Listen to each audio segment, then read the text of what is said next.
You better stop playing.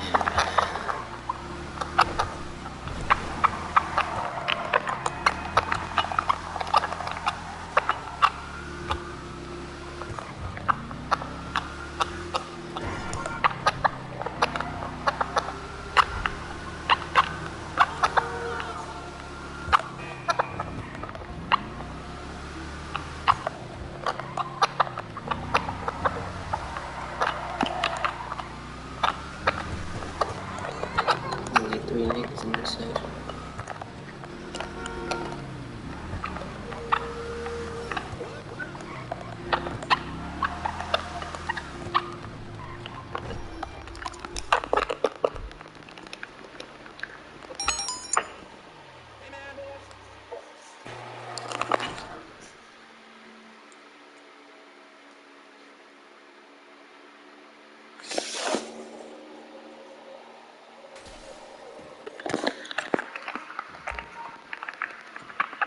Of course.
Still gonna give you the bulletproofies.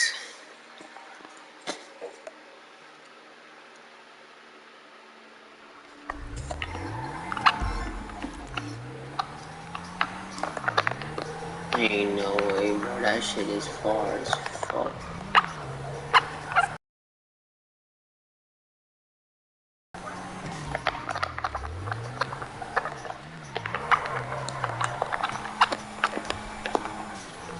Why does it have to be so far?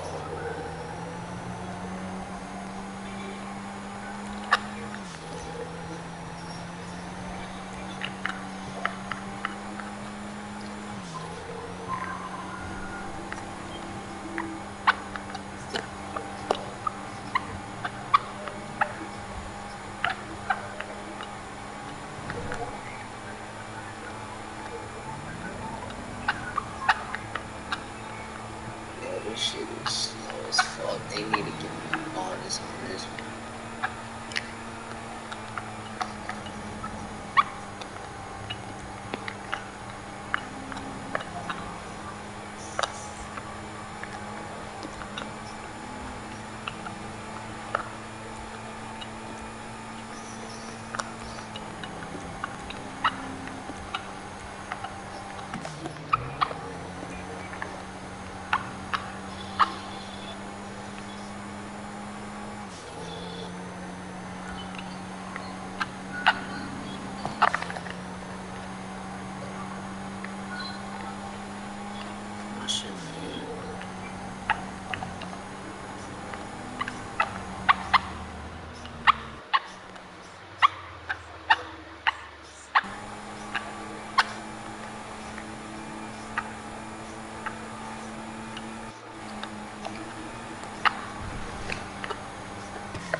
Nigga smoking thunder, okay.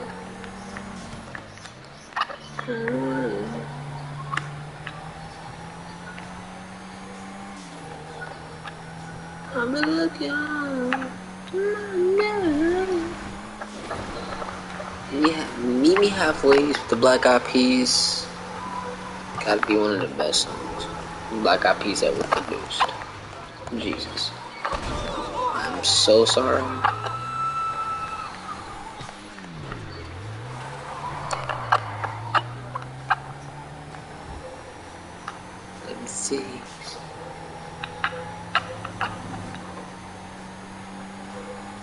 Shit is a lemon.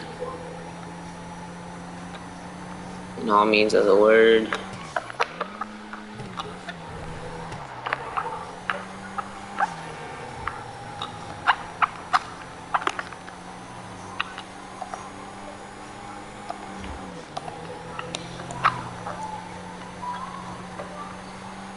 Gone away.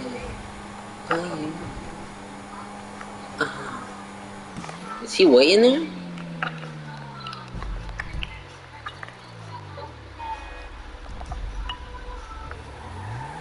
Well, whatever. If they're gonna kill me, they just do it.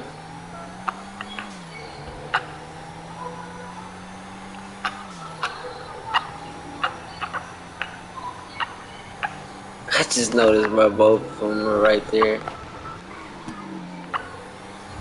That shit big threw me off, cause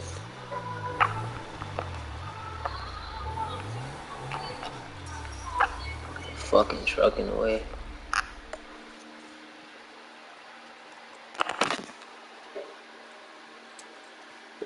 I literally just put the scoop on.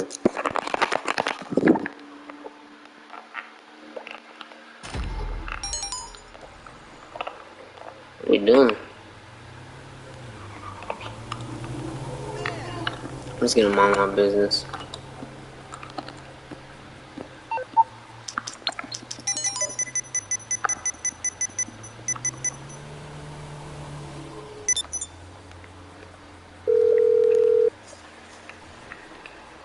Merriweather Security Consulting. How can I help? An air unit's on its way.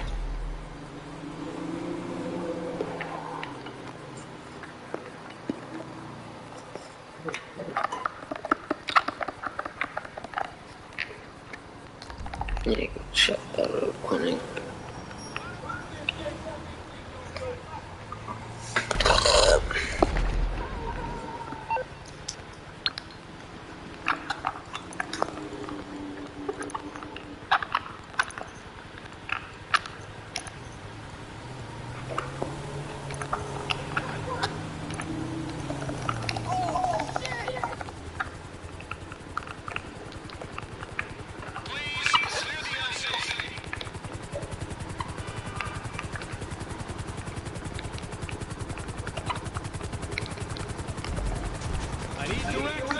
Not a mind reader. Shit, save me. I told you, cuz. Easy enough.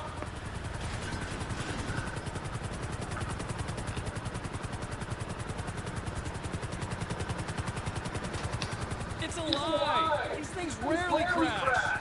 I've only crashed twice. Oh, no problem.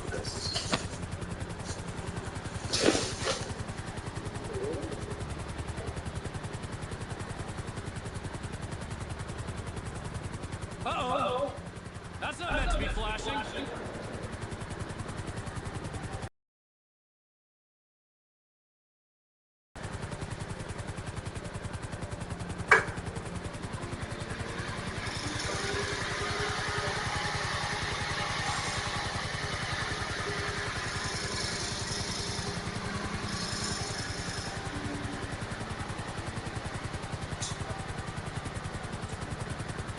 Man, I was so drunk last night. I'm still kind of tipsy.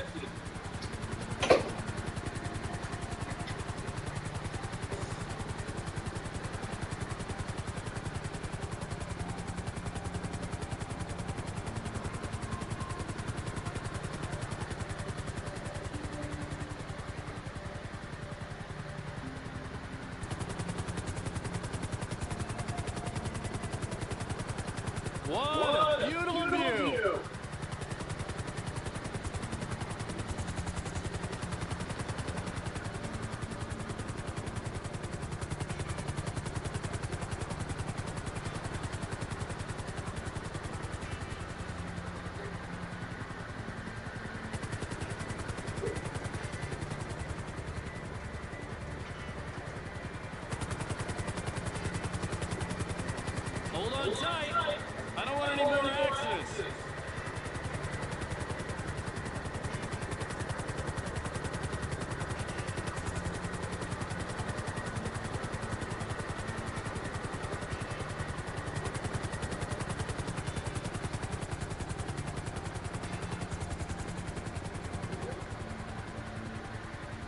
Are you a penetrators or a panic fan?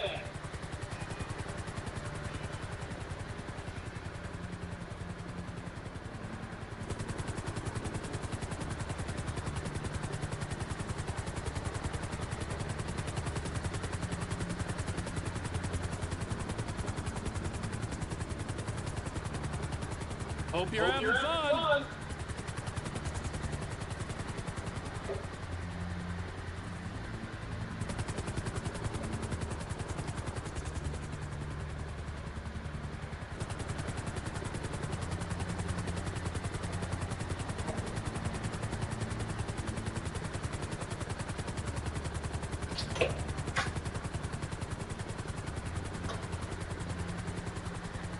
I wanted to be a stuntman, but I failed the exam.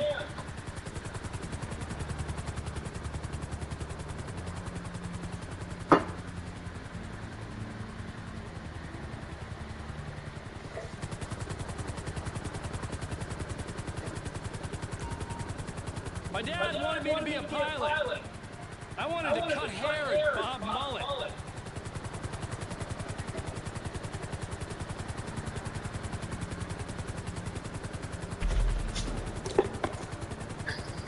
Can you believe they let me fly a customer on my first day?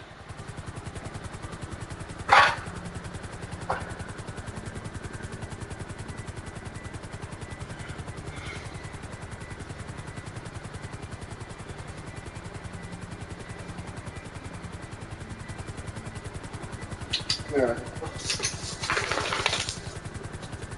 Have you ever thought about taking some flying lessons? It's easy. Almost there. Get ready to exit the helicopter. Here we are.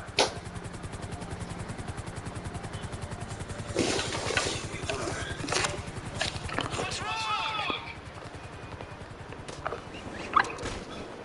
Damn it, I thought that was perfect time. Fucking dumb, man.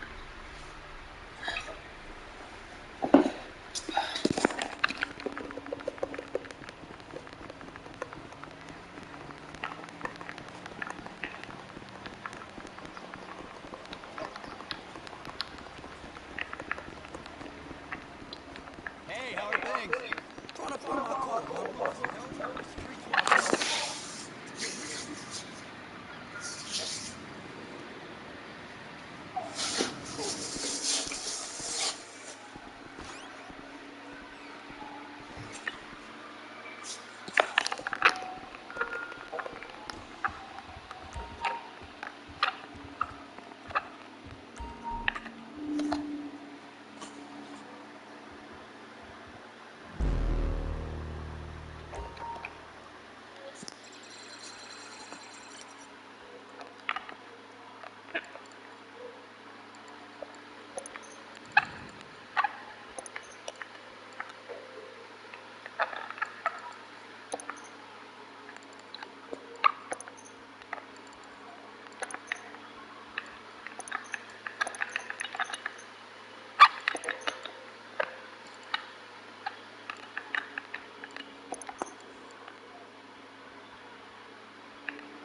I didn't think it was gonna be that cheap.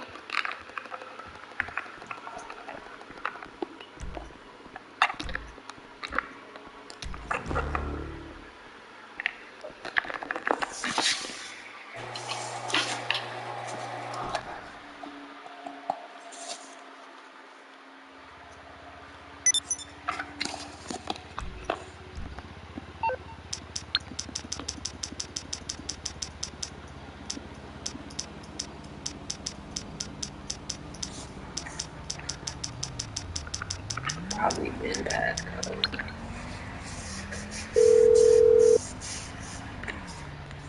What you need, boss? Some wheels? I can bring them round.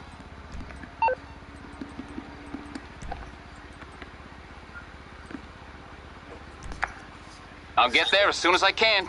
I'll get back to it then. You do that, my brother.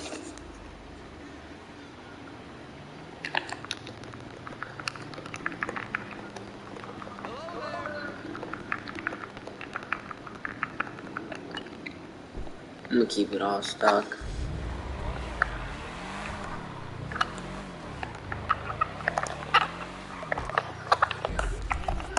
The outside, that is.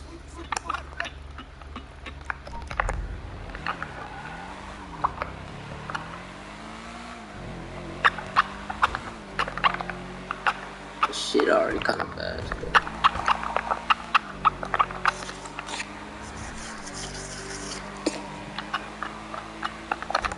Oh, I gave it.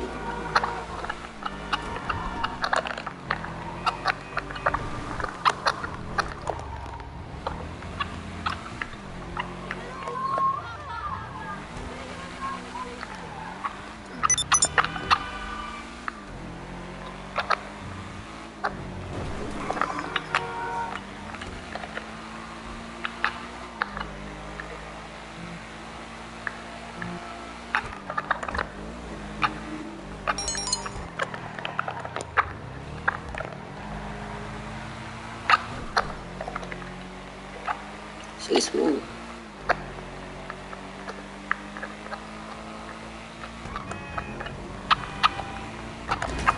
Should take too long to switch.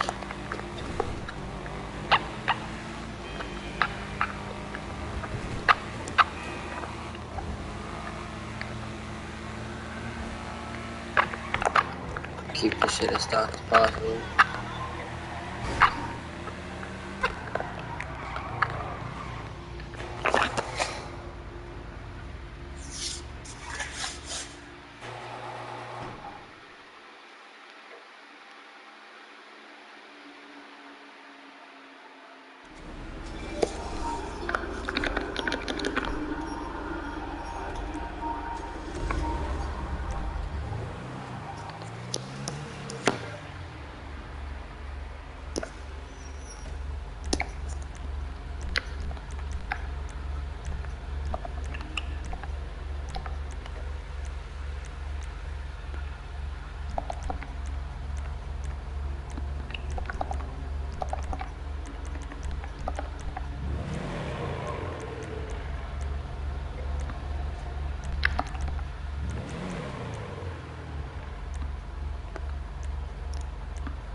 So let it X, are you sure?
She looks immaculate.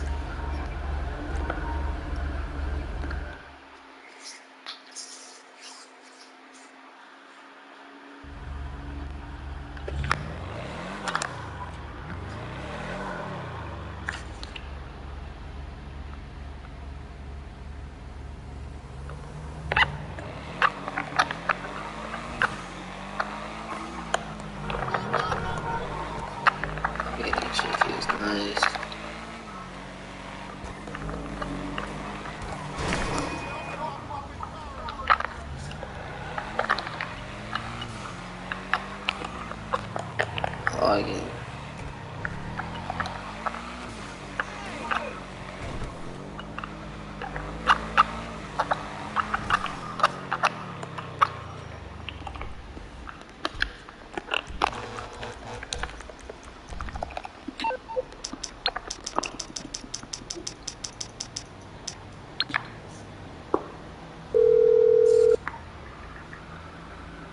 You're through to your garage. You, need me to bring you a ride? I'll bring it by.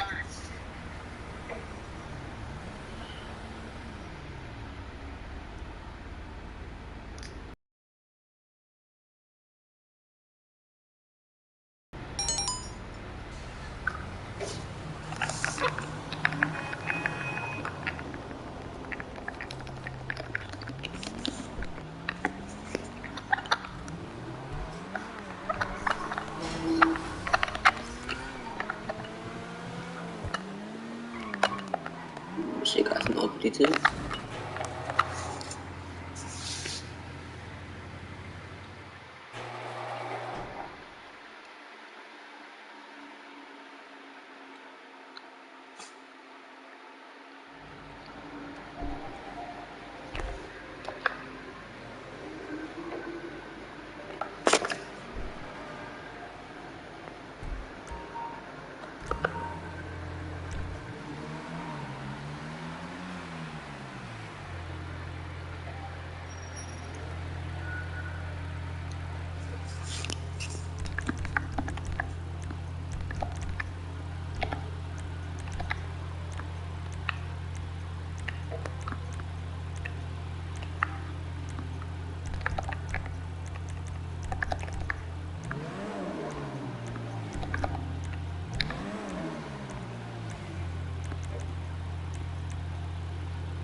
Shit look bad. Oh, I just teed up. Oh my god.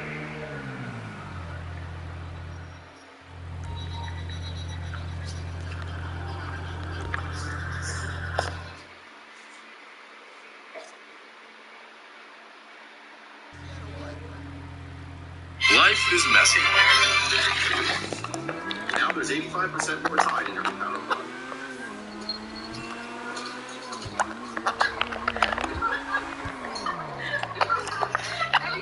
Admit it, you're usually close by somebody wash. This is sexy game.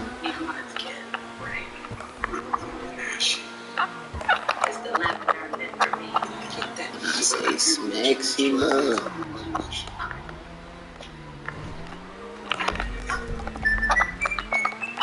Go to the box real quick.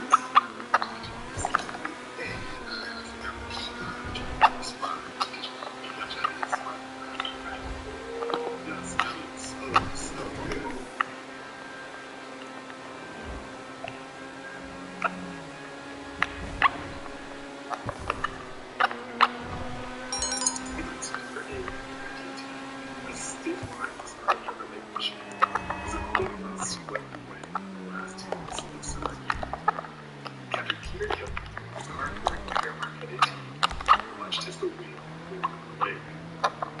The true captain knew all too well what the lakes were capable of. He watched his barometer and observed the conditions of the ship, one of the most powerful vessels in the ocean, easily plowed through the growing waves. He knew the Fairmark headed team could handle much worse than this, and he felt confident that it would be enough for Union.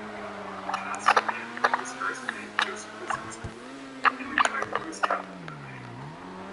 Not long after the captain left the pilot house, the wheelsman sighted equipment noticed that the ship's wheel seemed slower to respond than usual.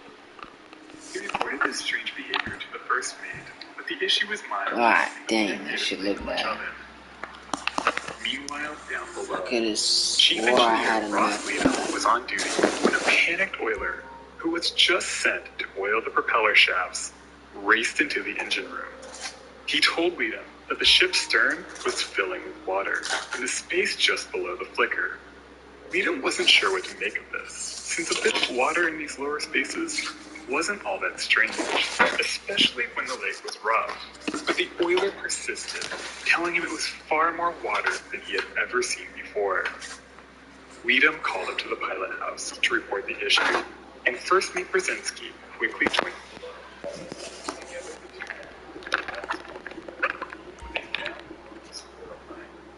The space was also completely filled with water. Brzezinski placed topside. Ship's pumps. He gave the ship. Okay, so you've had a look at the place. It's primed and ready. Just get these supplies and we'll start production.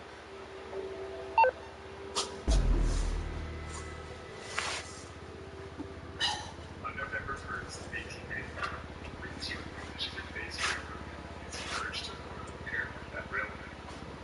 Shortly after combined operations commenced on January 1st, the company looked to expand its fleet of car ferries and increase the speed and volume of cargo that transport throughout the Lake Michigan area. These new vessels would be larger, faster, and more comfortable than predecessors. The key to success in the car ferry business was to create ships that could operate year-round. Unlike typical light freighters, which were usually laid up in the winter months, like towards over, car ferries were expected to sail as late into the season as possible. This meant that also when the work steam engines had to produce significantly more horsepower than the notorious underpowered light freighters. Paramount 18 was to be the largest and most powerful unit. Designed by Robert Whippin and labeled yard number 412, the American ship Shit handles like a constructed view. with Barry. Her hull was launched on August 16, 1902, and christened by Beatrice Lippitt, daughter of the ship's designer. 18 measured 350 feet, or 119 meters long, with a beam of 46 feet, 17 meters, and came in at 2,300 gross registered tons.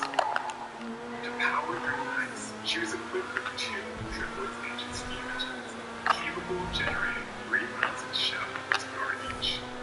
Fed by 6 Scotch-Martin boilers, these engines powered two 12-foot fixed-pitch propellers, capable of achieving a maximum speed of 14 knots.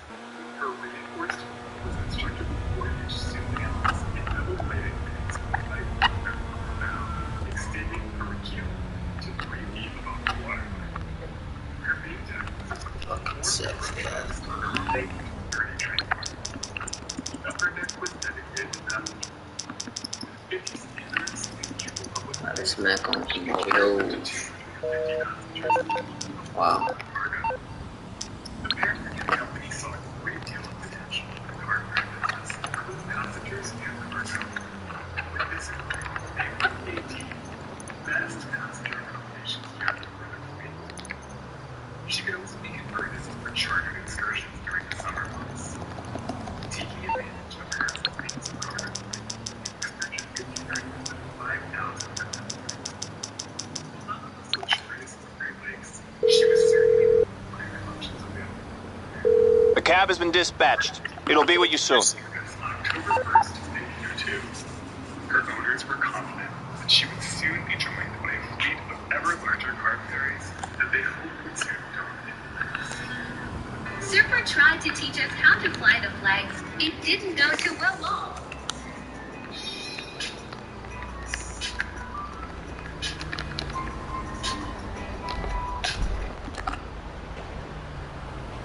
So when are we going?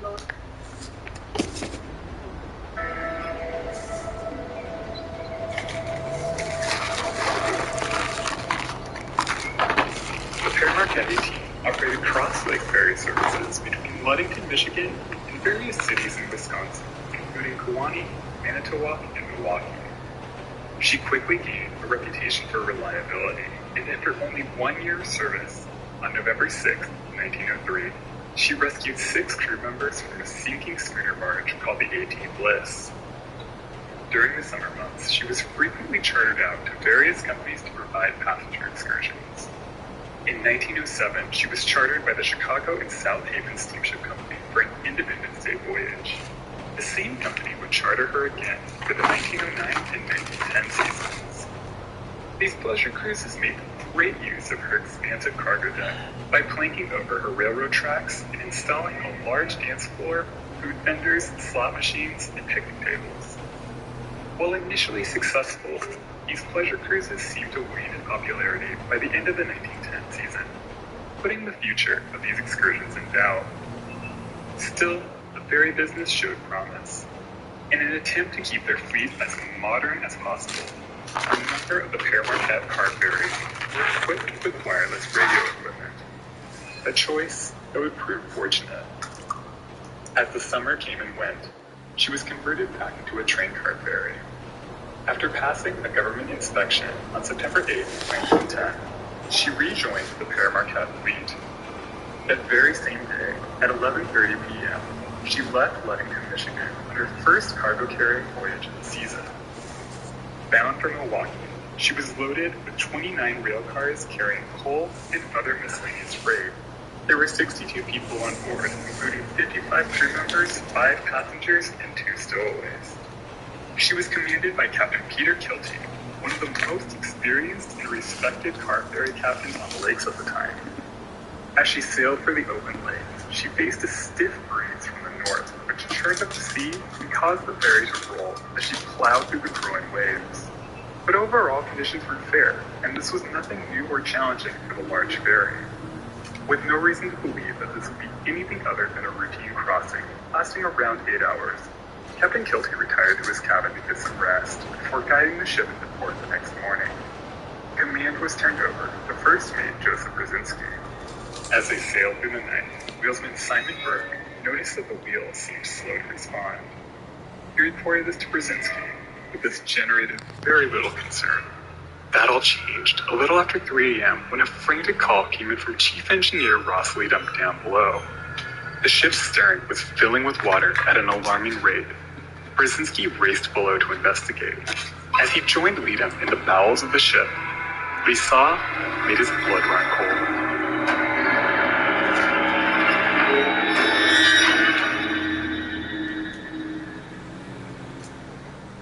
When First Mate Brzezinski and Chief Engineer Leadham ventured into the space just below the Paramarquette 18's flicker, they found the space almost completely flooded with over 7 feet of rapidly rising water.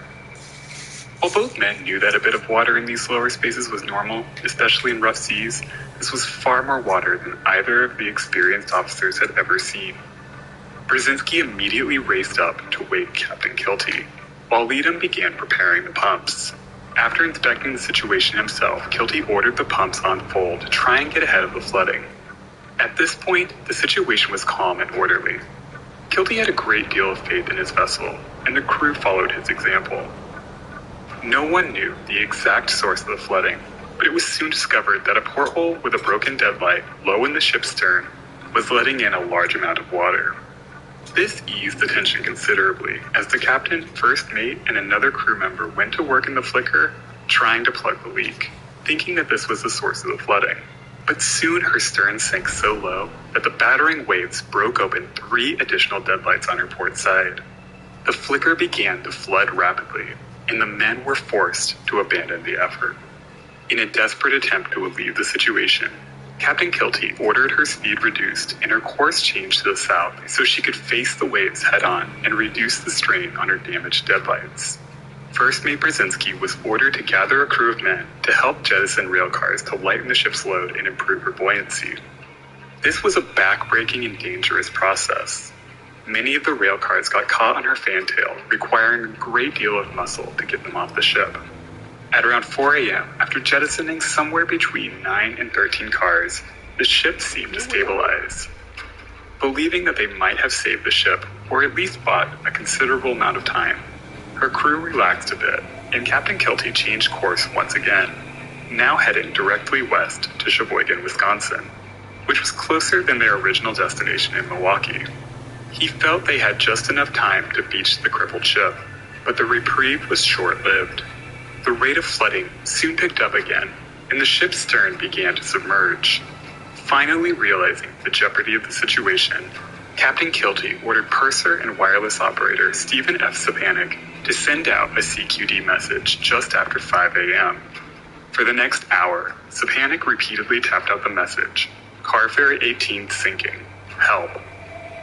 His calls were soon answered by R.G. Hill, the radio operator aboard the 18's nearly identical sister ship, the Paramarquette 17. The 17's captain, Joseph Russell, immediately changed course and raced to save the ship's dying sister. All the while, Captain Kilty still believed he had enough time to beach the 18. Loyal and trusting their captain, the crew remained at their posts as the ship limped west, listing all the more heavily to the stern with each passing minute. Passengers and crew donned life jackets, and lifeboats were prepared in anticipation of an order to abandon ship. The Paramarquette 17 arrived at the scene just as the first light of dawn illuminated the foundering car ferry. It was obvious to Captain Russell and his crew that the ailing ship didn't have much time. They immediately sprang into action.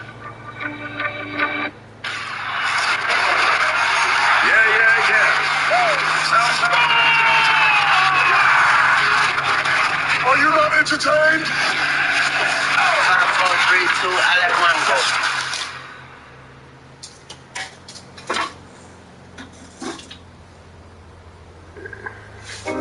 You have creating to do. Don't go just anywhere. Get the very best images, videos, and sounds on Shutterstock. It's on our site. Go to Shutterstock.com to create your next project.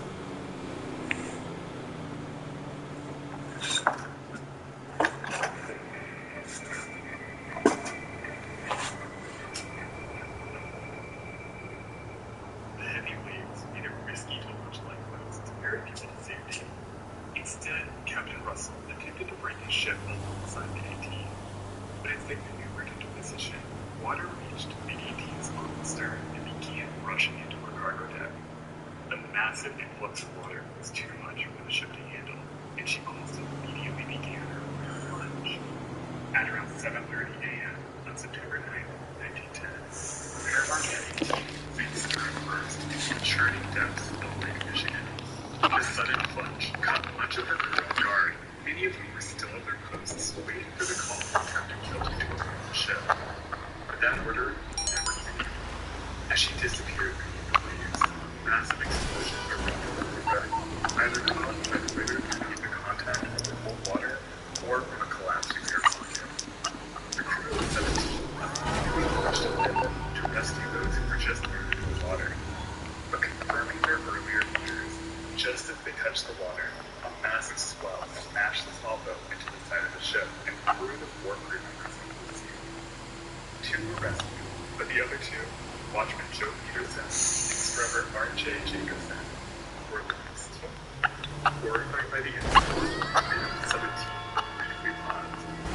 But the cries of the 18's passengers and crew restored their bravery. Another boat was quickly launched, this one successfully, and they began taking up survivors. Soon, Paramarquette 6 and 20, as well as a tugboat and the Sheboygan life-saving crew, arrived on the scene and joined the rescue efforts. 35 of the 62 people on board the Paramarquette 18 were rescued. 27 lost their lives, as well as the near lost from the crew of 17. Captain Kilty, nor any of his officers, I'm guessing you don't want a back rub. How can I help? Every single No problem. I'll scramble the signal for 1 minute. it was difficult to discern what caused the A-Team to begin taking on water in the first place. While her crew initially believed the broken deadlight was the cause of the incident, it was determined that this breach alone would not have been enough to generate the rate of flooding she experienced. It's believed that this leak and the later breach of additional portholes only helped seal her fate, not cause it. Some believe her stern suffered undetected damage while she was operated as an excursion ship, and her several are documented within the command of her charter captains. How such severe damage could have gone undetected during inspection is unclear, but it's speculated that the numerous hard collisions with pilings using her steel blades. These and cumulus were under the strain of her rail cargo, which was significantly tougher on her hull than her pleasure cruises. Another year, Hey, sexy. during her rapid conversion back to her cargo carrying configuration, a seacock was accidentally left open, allowing the ship to slowly flood while she ran into the water. Others believe it was a leaky propeller shaft, but in the end, no one knows for sure. One thing that investigators could agree on, however, was that Captain Tilly's actions led to a greater loss of life. They concluded that his efforts to save the ship, even when it was clear that she was going down, put his crew in undue jeopardy, sealing them to their fates. Crew members like Chief Engineer Lino, First Mate Brzezinski, Second Mate W.H. Brown rolled near into their posts, fighting to save the vessel, trusting that their captain would order them to abandon ship to their cave. But he never did. Radio operator Stephen Estepanic remained at his post until the end, tapping out distress calls even as the ship made her final plunge. He was the first radio operator in dive-bomb duty on the Great Lakes. Almost immediately after the disaster, the Paramarquette 18 was replaced with a new vessel that was given the same name. The wreck of the first Paramarquette 18 was discovered in the summer of 2020, about 25 miles off the coast of Sheboygan. Her stern is buried deep in the mud, making it impossible to investigate the source of her initial flooding. What led to her demise? Currently, mysteries of the Great Lakes. Yeah, stop that.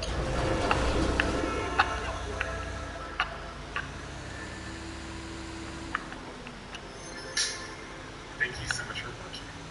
What do you think of the next Paramarquette 18? Let me know in the comments below. If you enjoyed this video, leave a like and subscribe to the channel for more stories like this. I'd like to give a special shout out to my supporters on Patreon and my channel members.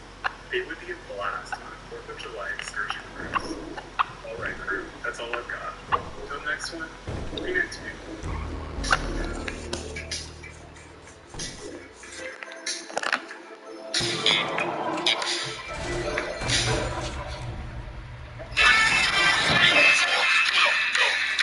Bounty Mega Roll. 4 rolls in 1.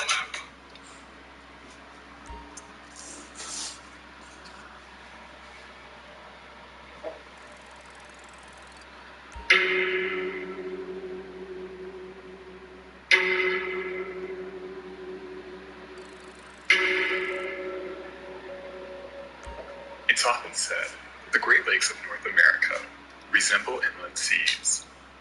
They are the largest group of lakes in the world by area, and they contain 21% of the Earth's surface freshwater. They provide a vital link between rich natural resources and centers of industry, making them a key driver of economic growth in both the United States and Canada. Their vastness, economic importance, and terrifying unpredictability have also made them some of the deadliest waterways in the world. From giant state-of-the-art freighters to modest cargo ships sent to haunt the lakes to this day, here are the stories of 5 ships that vanished on the Great Lakes.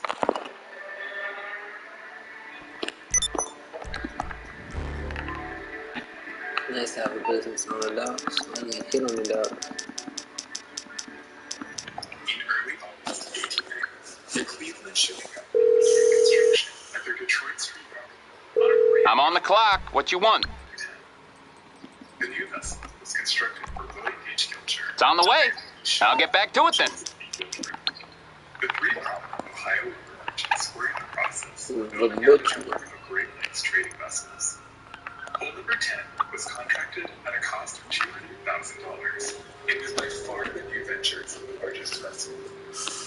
Her design was almost an exact copy of another freighter being built at a shipyard at the same time, the SS Western Reserve.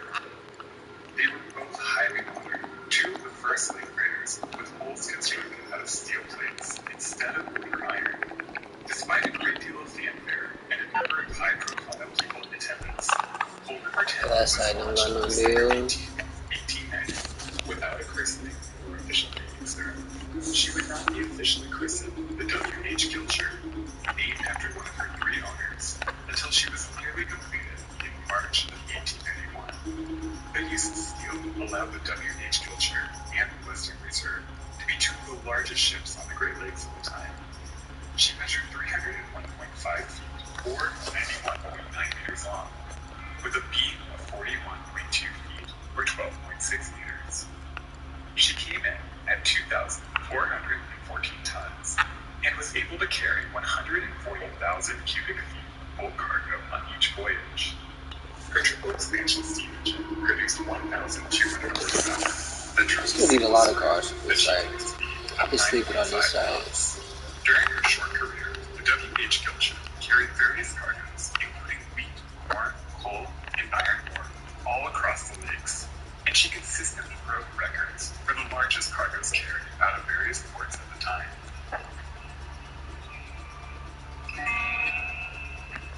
On October 26, 1892, under command of Captain Williams H. Weeks, the W.H. Gilcher departed Buffalo bound for Milwaukee with a crew of 18 and a load of 3,080 tons of coal. At 2:30 p.m., as she passed through the Straits of Mackinac, the weather was good and the voyage seemed nothing but routine. But as evening neared, the barometer dropped and ominous clouds gathered over Lake Michigan, and by nightfall, a storm was ravaging the lakes. On October 30th, the storm had cleared, and numerous vessels, delayed and battered, began preparing to port. But in Milwaukee, the W.H. Gilcher was nowhere to be found. It seemed unimaginable that one of the largest and most capable ships on the lakes would succumb to a storm. But soon, stories of the horrors she faced that night began trickling in. Captain Buchanan of the schooner Seaman claimed they saw a large steamer struggling through the storm 20 miles northwest of North Manitoba Island just after 8 p.m. on October 28th. Strangely, the steamer appeared unresponsive, and they saw no signs of life on her decks. The ghostly sighting didn't bode well for the fate of the steamer, and as the day passed, more reports began painting a picture of what might have happened to the W.H. Gilcher. Another schooner, the John Shaw, reported sailing through a debris just off South Manitoba Island. A steamer white and free picked up pieces of the Gilcher's pilot house, and soon more debris washed up on the beaches of the Manitoba Islands. Then, on November 18th, a grisly discovery was made on Fox Island. The bodies of two sailors, wearing life preservers from the Gilcher, were found on the beach along with the ship's missing crews. Despite the discoveries, no one knows for sure what happened to the W.H. Gilcher, but the fate of her sister ship, the Western Reserve, might have some clues. Only 8 weeks prior, on August 30th, 1892, a freighter was sailing into harbors on Lake Superior when she suddenly ran into trouble and foundered. Of the 32 people on board, only one survived. Wheelsman Harry Stewart, who managed to make it to shore on Michigan's Upper Peninsula. He told a chilling tale. During their voyage, the ship's steel hull began to fail, and the huge freighter broke in two and sank in 1 minute. This seemed a freak accident, but now, with the loss of the W.H. Gilcher, it seemed clear that both ships were probably constructed with substandard steel. The two disasters created a major scandal and prompted permanent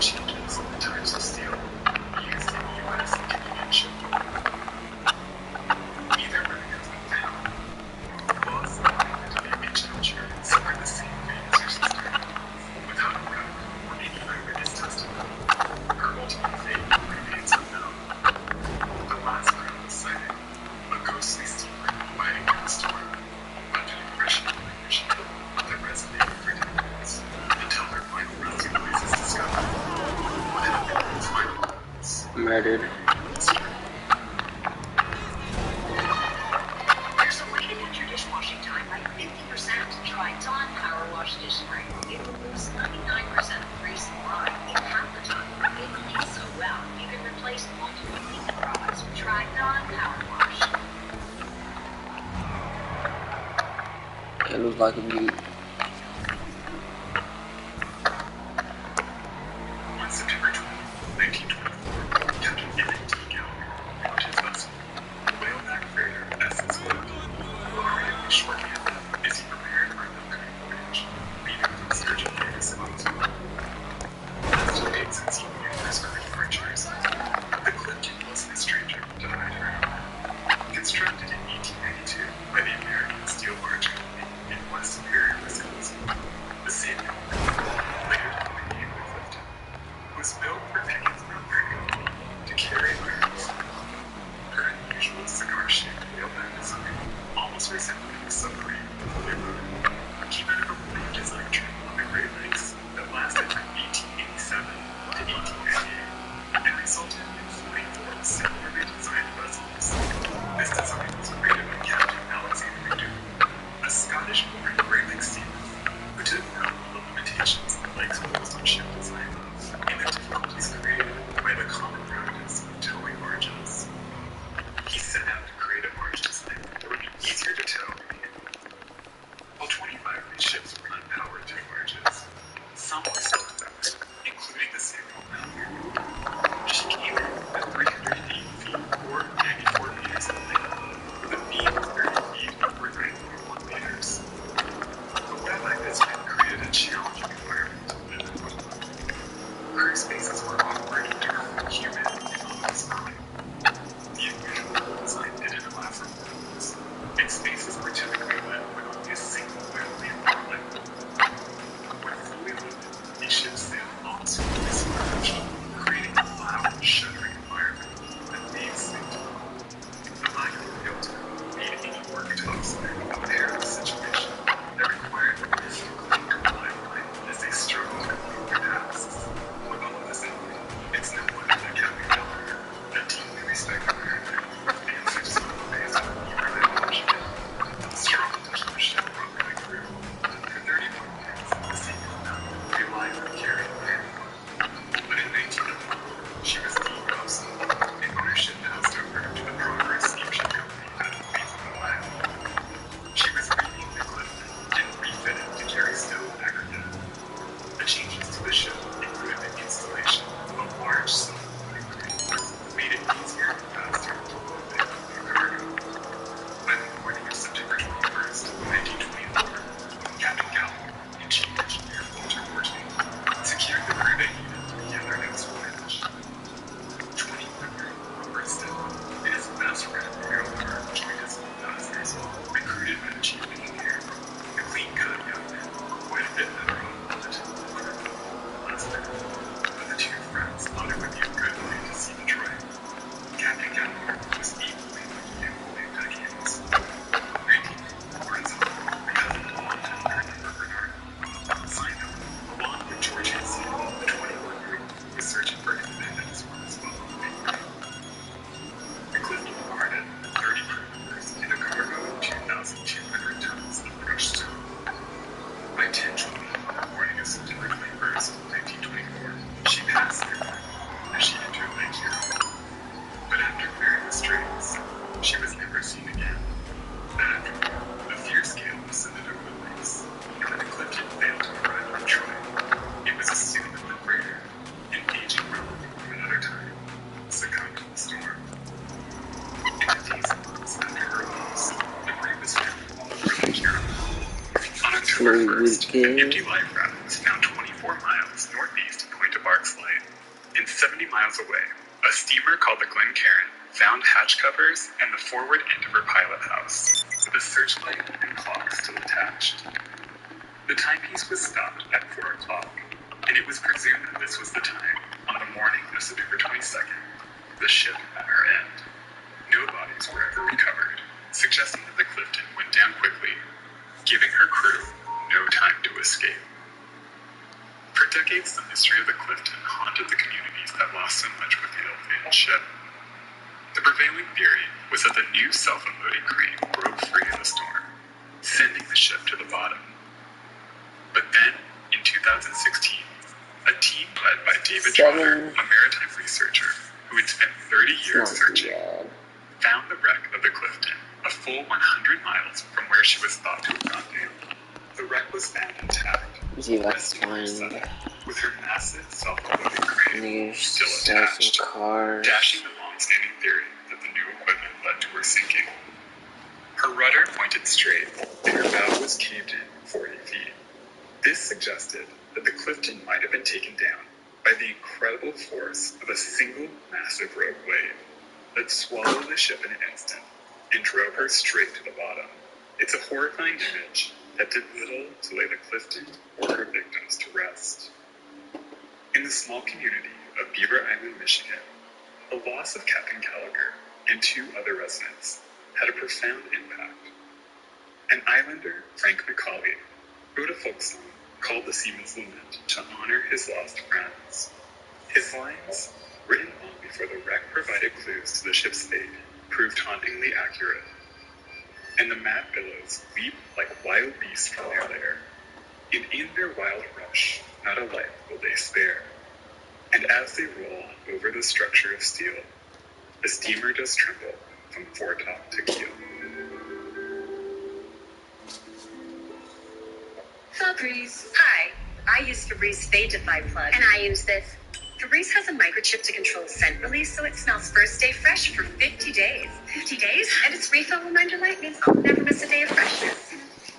Febreze Plug.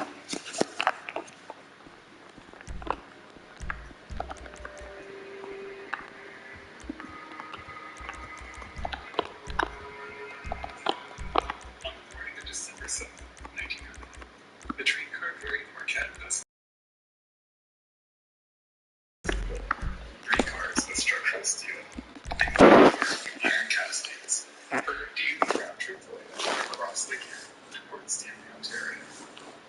The ship was relatively new, having been built only 4 years earlier in 1905 by the American shipbuilding company the Marquette was designated the number 2 was designed to be a stern boathouse and came with 350 just under 87 years old. With a beam of 54 feet for 62 sizes, she was powered by a triple station that drove the cheap service speed around 10 miles. Her cargo deck had 4 tracks that could hold a maximum of 30 and her main voyage to the first significant owners that Captain Gallagher. He was joined by his oldest brother, Captain John. While John could have remained his own, he chose to join his brother as first mate, so he could remain close to his wife and near the required company. This was one of the advantages to working on a car ferry, and it's what attracted many of the crew members, most of which lived on the boat. The Marquette Vesper No. 2 was considered a happy ship, but after a difficult season, the crew began to doubt the ship's ability to handle rough weather. On another voyage in November 1909, the No. 2 was caught in a fierce November gale. The ferry had a clear and well-known design flaw. Her stern featured a large opening used to load and unload train cars. This open stern had no gate or closing mechanism, leaving it open even while the ship was underway. During the storm, a massive wave unexpectedly hit from behind and nearly flooded the ship. She only barely escaped the ordeal that left her crew terrified. Soon after the incident, Captain McCloud complained to the company about the safety of the open stern, and they agreed that a gate would be installed at the end of the season. But in the meantime, the No. 2 continued to stay on and on December 7th, as soon as it was built. She had earned a company between 33 and 38 hours on certain months of as time went on, the No. 2 failed to provide stable.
Been real.